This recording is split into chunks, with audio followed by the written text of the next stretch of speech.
American people are prepared to have us stand up to bullies, stand up for freedom. That's who we are as Americans. And that's exactly what we've done. Bullies. Bullies. He's obviously talking about Vladimir Putin there, who is obviously a bad guy, but standing up to bullies. So imagine if Vladimir Putin, imagine if he got up in front of the Russian people and gave a public address informing every one of them that his patience was wearing thin with them. What more do you need to see? We've made vaccinations free, safe, and convenient. The vaccine has FDA approval. Over 200 million Americans have gotten at least one shot.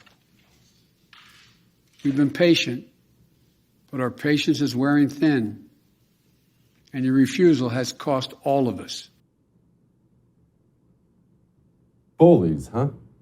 That's the President of the United States of America, servant to the people, telling us his patience with us is wearing thin.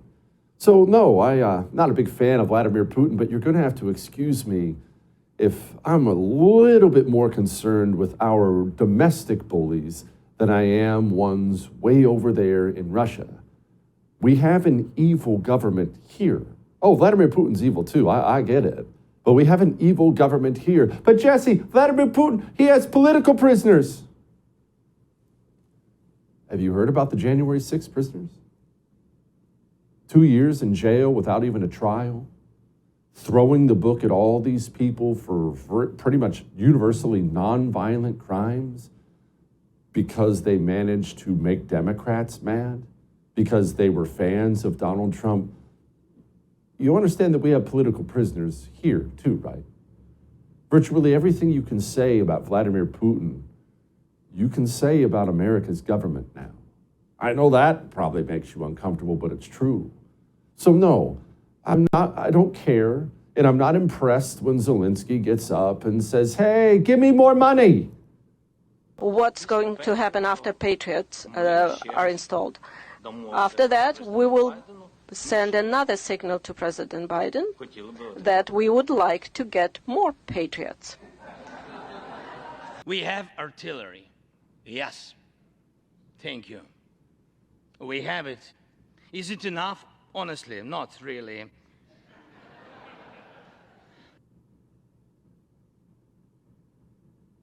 I don't think that's funny. I don't think receiving $66 billion in equipment and aid from America and then coming over here and standing in front of our Congress and informing them that it's not enough. I'm sorry, I don't think it's funny. And in fact, if I don't get a little bit more grace, I'm going to start rooting for the other side here pretty quickly. I'm sick of this. And of course, Joe Biden, Grandpa Poopy Pants. Of course, he's just, the ATM's open. And the United States is committed to ensuring that the brave Ukrainian people can continue to defend their country against Russian aggressions as long as it takes. And I look forward to signing the omnibus bill soon, which includes $45 billion in additional funding for Ukraine.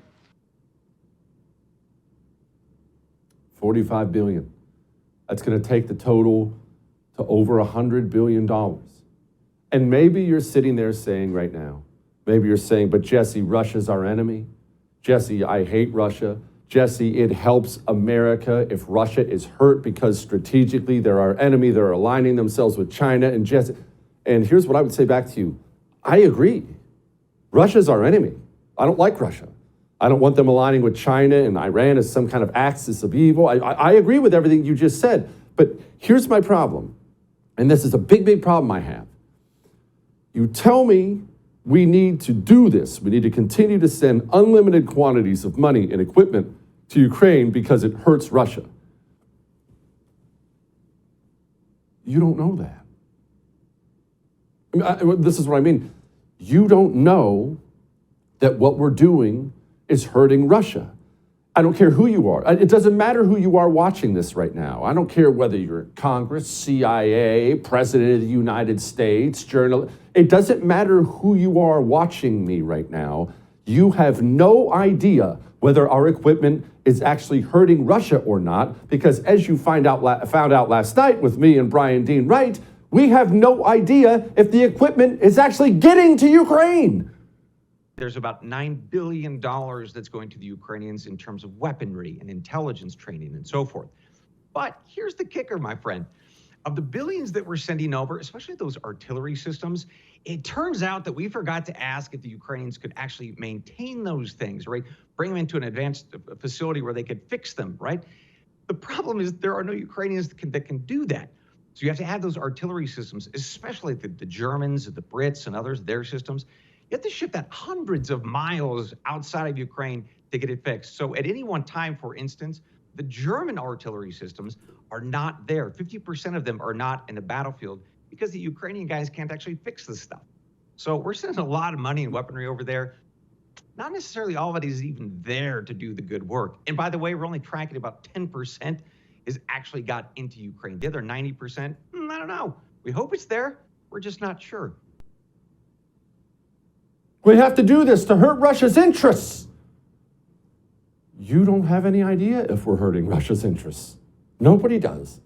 The Pentagon themselves admitted, 10%, that's about all we can track. They're already finding equipment we sent over there in Venezuela. So stop with this absurd stuff that may work on morons, but it will not work on me. You don't know if what we're doing is hurting Russia at all. He might be helping Russia for all I know. And another thing Brian Dean Wright dropped on us last night that a lot of people may not realize, Ukraine is a corrupt nation and one of the main weapons trafficking, black market weapons trafficking hubs in the world today.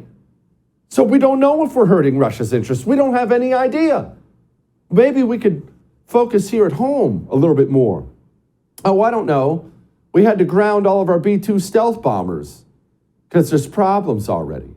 We have Navy ships crashing into each other and almost crashing into each other. Submarines crashing into underwater mountains. We have recruitment and retention issues that are a big, big problem, a national security crisis kind of a problem right now. So don't sit there and tell me that I have to do this or have to do that or else I'm pro-Russia. I'm tired of this talk. I have a heart for the Ukrainian people that have been displaced, especially the women and children. Other than that, I hate everyone involved in this conflict. Support the First TV today and get instant access to exclusive specials like Who is Ron DeSantis, the history of FBI scandals, and America's worst presidents. Visit thefirsttv.com/support or download the First TV app to become a supporter and start watching today.